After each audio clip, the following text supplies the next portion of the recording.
alle sammen. I dag spiller vi Minecraft Random igen. Lige nu spiller vi bare survival games. Ja.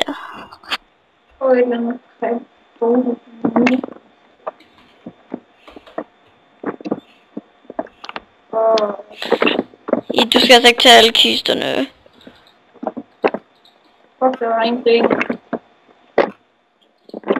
Ja, det er mega ringe ting der er i, hva'?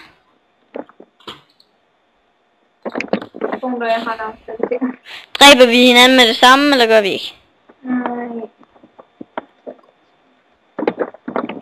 Du ved godt, jeg har stensværker. Ja, det har jeg også. Skal vi bare gå i gang nu? Jeg kan ikke se dig. Jeg kan heller ikke se dig, for helvede. Hvor fanden er du henne? Hvor fanden er du? Prøv at stille dig på den plads, du spawnede. Bare løb hen til midten, og så tag alt dit armor, så napper vi hinanden, okay?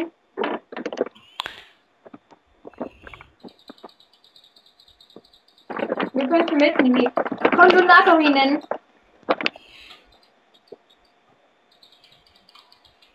Okay. Hvor er du? Det ved jeg ikke. Jeg prøver at stå på den der glas en, der er i midten.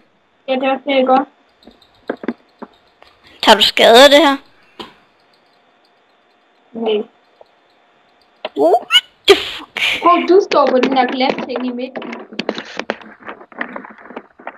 Står du der? Ja. Tager du skade? Nej. Okay, gå ud af den her. Jeg kan ikke få det. Vandt du egentlig ikke? Ja, jeg vandt. Ready, jeg siger det et.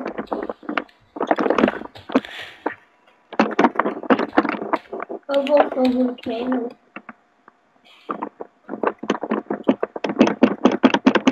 Og Emil, han er bare grøn. Er det rigtigt, Emil? Ej, det er jeg altså ikke da. Jeg er i hvert fald pænere end dig. Prøv at se. Han er alt forskelligt. Du dræber ham også. Prøv at se her, alle sammen. Prøv lige at komme og kigge på mig. Ja. Jeg ved godt, du er dræbt selv. Se altså. Emil han dræbte, fordi at, han var så jaloux på hende. Er det rigtigt, Emil? Ja, jeg var jaloux over, at jeg selv var så pæn. Hvad? Jeg var jaloux over, at jeg selv var så pæn. Ja.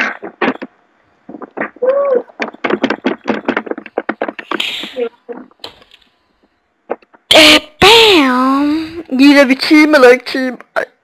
Vi er team og tilbage. Men vent lige, jeg lukker lige Skype nu, og så kommer jeg ind hurtigt.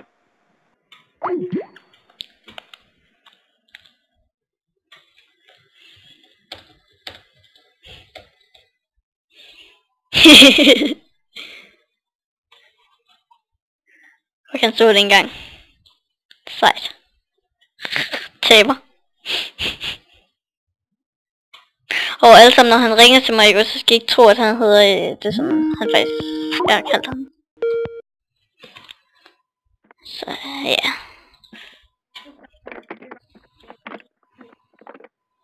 Ja, du har ikke set, hvad jeg har skrevet i kommentarerne, vel?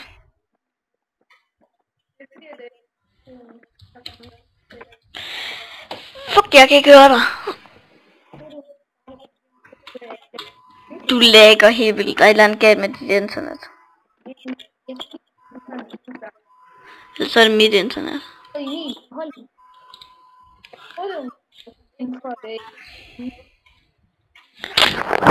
kan fandme ikke høre, hvad du siger. Der er noget galt. Oh shit.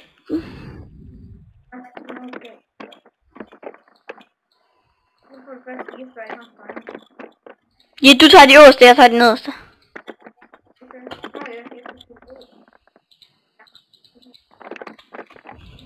Har du så taget en af de nederste? Har du en bue? Nej.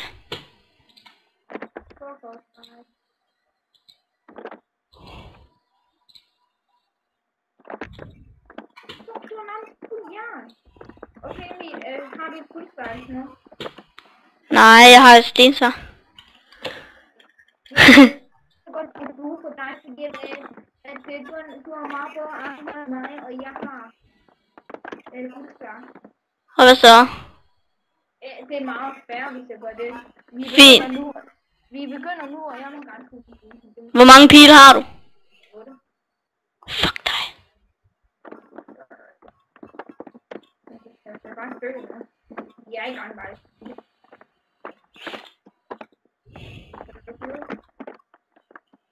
Det var meget bedre steder for mig, så det gør nogle 5 dage. Og 3 dage. Hallo, fuck din bue, den skader meget. Ja, det er unfair, at du bor bue, fordi den skader altså mega meget. Jeg har ikke terapi. Nej, du vinder, fordi jeg har et halvt liv.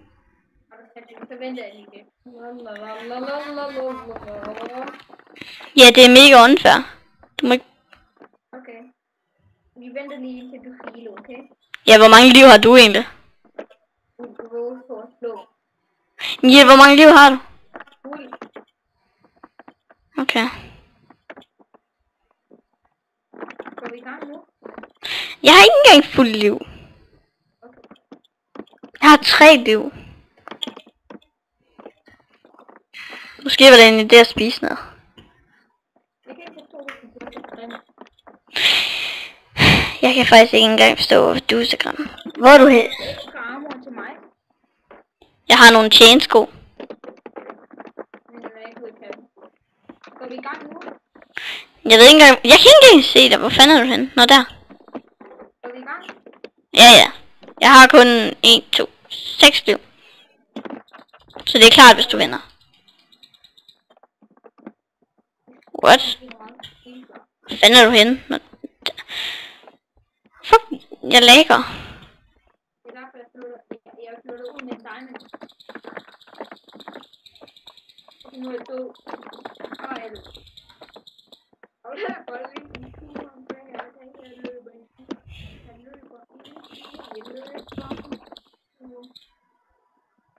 Fuck, du er hacker.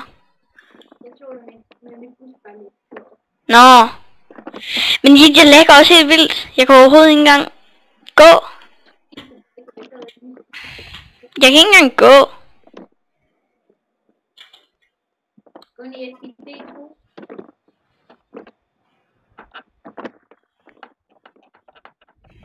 Hvis jeg når det.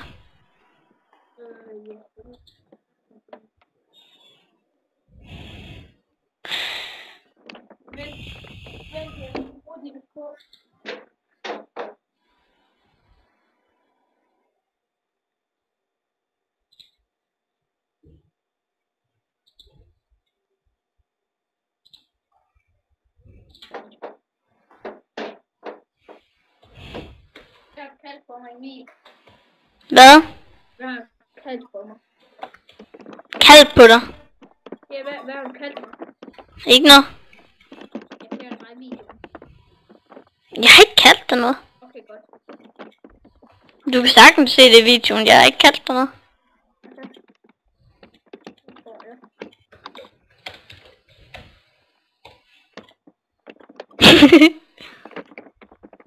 Pis. Bare 2. Hvorfor er der 2 stemmer på Vulcano? Nå, det er fordi at serveren har så valgt. Skal du lige holde kæft til mig? Jeg tager de nederste, du tager de øverste.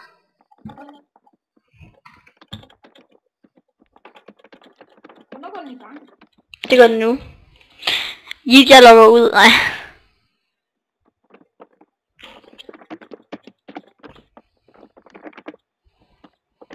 Ej, sejt, jeg er krig. Og så er jeg også et M. Nej, jeg synes ikke, jeg kan faktisk på. Jeg var lige ved at falde ned i lava. Jeg faldt ned i lava. Men du må stadigvæk ikke tage de nederste. What the fuck, jeg vandt? Nej. Jeg gider ikke den her computer, den er lort. Jeg spiller kreativ, fordi det er det eneste, der ikke lægger. Okay, så gør jeg. Altså, vi spiller kreativ nu. Kreativ. Jeg er meget kreativ. Nej, jeg kan ikke. Du, hvad? Det er fordi min... Nu gider vi altså ikke mere. Du skal altså hjælpe os med de filmer. Stop så. Nu har I har jo ødelagt den der. Ikke mig. Jo, det var måske ikke dig, der sad i den, vel? Gitte, jeg skal lige hjælpe min bror.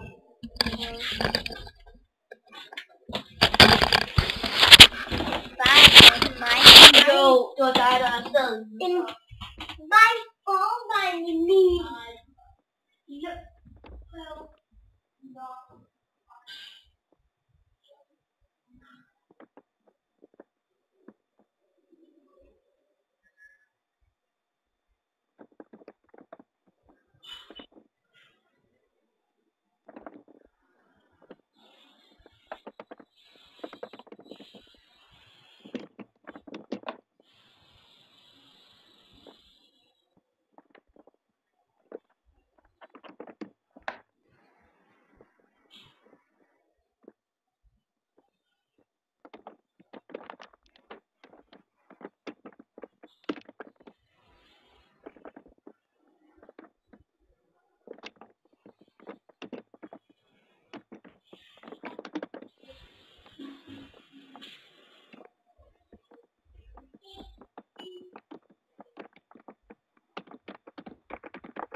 Når jeg er færdig med at optage, så tager jeg den anden computer igen. Fordi den her, den er godt nok også lort, men... Jeg ved ikke, hvorfor den er så dårlig. Okay, jeg kigger til dig nu. Hvor finder du henne? Ishockeybanen. Emil, skal vi spille ishockey? Nej, skal vi ikke spille fodbold? Okay. Det lovede jeg dig i går. Så skal du smadre alle dine mænd igen.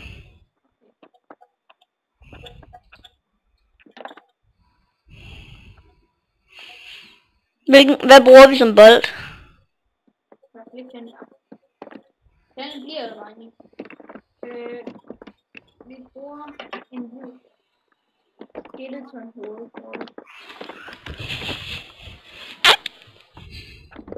Her bruger vi den bold. Så skal jeg lige finde den frem. Okay, først. Okay, jeg har holdt speed, okay? Jeg har holdt creeper. Ja, jeg tager den her bold. Så tager jeg den. Dribler ud her, dribler ud ind her, dribler ud, dribler og spiller bare, og så skyder han, og så rammer den creeper, og så rammer den derned, og så scorer han. Og så kommer han med en lighter og brænder dig. Det må du gerne. Du skal have sange på det frem. Hvorfor? Det er det, jeg sige. Så tager jeg den her bold. Så tager jeg bolden. Tryk på her. Og jeg tager den. Jeg nakker den, og så skruer jeg lige op i krydset deroppe. Hvad laver du? Ikke noget. Green. Vi spiller hockey. Jeg synes faktisk, det var sjovere at spille hockey, synes du ikke også? Jo. Fuck, jeg kan ikke engang flyve med det her, mand. Flyv nu! Jeg laver på hage. I min nu hager jeg lidt. Prøv at se. Jeg hager. Nej. I min på hage. Prøv du hage. Speed. Nu er jeg bare noget. Hvad mener du med hack? Hello Emil, det ligner man hacker, når man har speed på, det er ikke rigtigt. Du ved godt, det der speed tænder. Jeg er ikke bare sej. Prøv lige at se mig. Emil, du ved godt, det der speed tænder, man har, når man kan være, når man er vidt. Det ser ud som om man hacker, det er ikke rigtigt. Hvad for noget speed? Ja, speed. Det der speed tænder, jeg sådan noget. Nå. Når man er vildt, så kan man få speed 10 og gøre noget. Det ser ud som om, man hacker det faktisk. Når man går, ikke også, så er det hurtigere, end når man løber normalt med speed S. Ja. Speed 18. Det kan man ikke få. Nej, man får også få 10. Det har jeg bygget lige den nu. Hvad har du bygget? Alt det her. Ja. Vi skal over til din. Jeg kan ikke flyve. Prøv at se her. Er det bare en survival game? Hvad? Hvorfor er det survival? Det er jeg heller ikke. Selv når man skifter, så er man hurtigere, end når man løber normalt. Det er det rigtigt. Ja. Ej, det er cirka det samme. Ja, næsten. Det er fedt. Ej, det er ikke hurtigere. Lad mig prøve det. Eller prøv, du står her.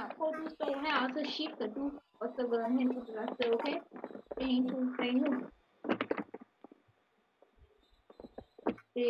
Det her, det er det kort her. 1, 2, 3 nu.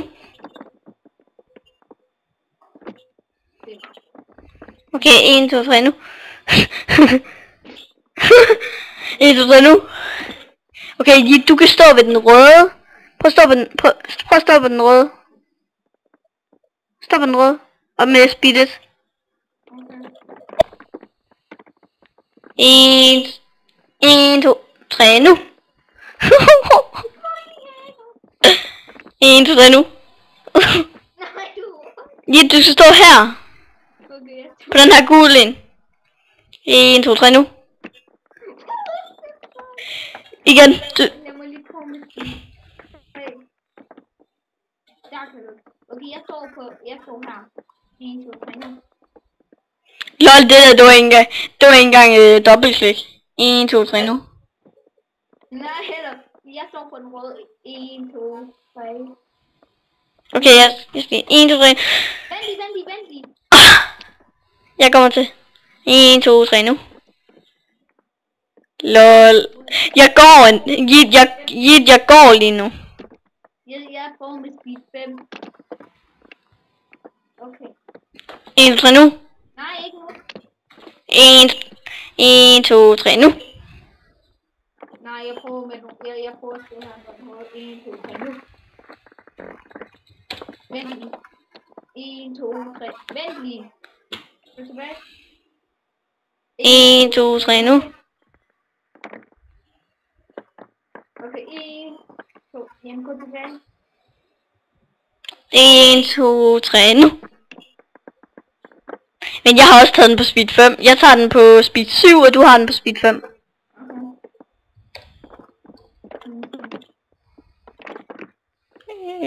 Hvor er du henne? Okay, 1, 2, 3 nu. 1, 2, 3 nu. Vent lige. 1, 2, 3 nu, 1, 2, 3 nu. Jeg lægger. Jeg går lige ud af mig. Og her lægger det ikke. Call your mother. Jeg spiller lige lidt, hvad hedder det? Single player bare fjord. Hvor vi sidder og skyper sammen. My single player is not good.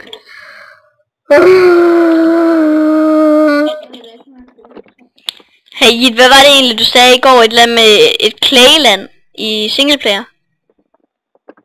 Meta. Clay Meta. Meta. Prøv at søge det på mig på nettet. Ja.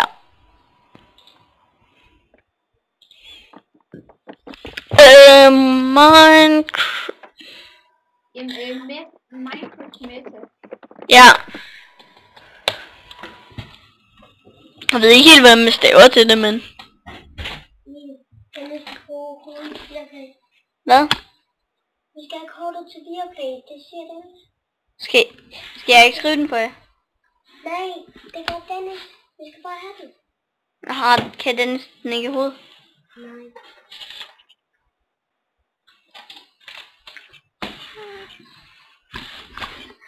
Jeg skal lige... Og så tager jeg billeder. Billeder.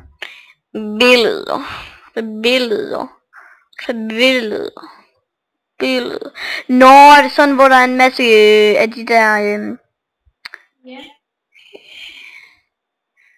Jeg skriver lige claim med sig. Claim. Sådan en har jeg sgu da fundet. Har du fundet en? Ja, sådan en har jeg sgu da fundet. Sådan en har jeg spawnet i en gang. Har du? Ja, jeg har prøvet at spawne i sådan en. Den var mega sej, men så døde jeg. Og så gad jeg ikke mere. Det var mega svært, fordi der var ingen træer. What? Jeg har en livbruger i går, hvor der slet ingenting er.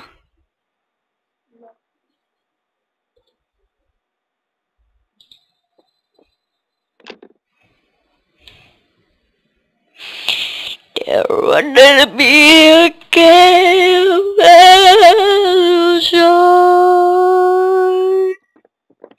okay, det er også... Hvorfor er det Minecraft, det skal lægge så meget?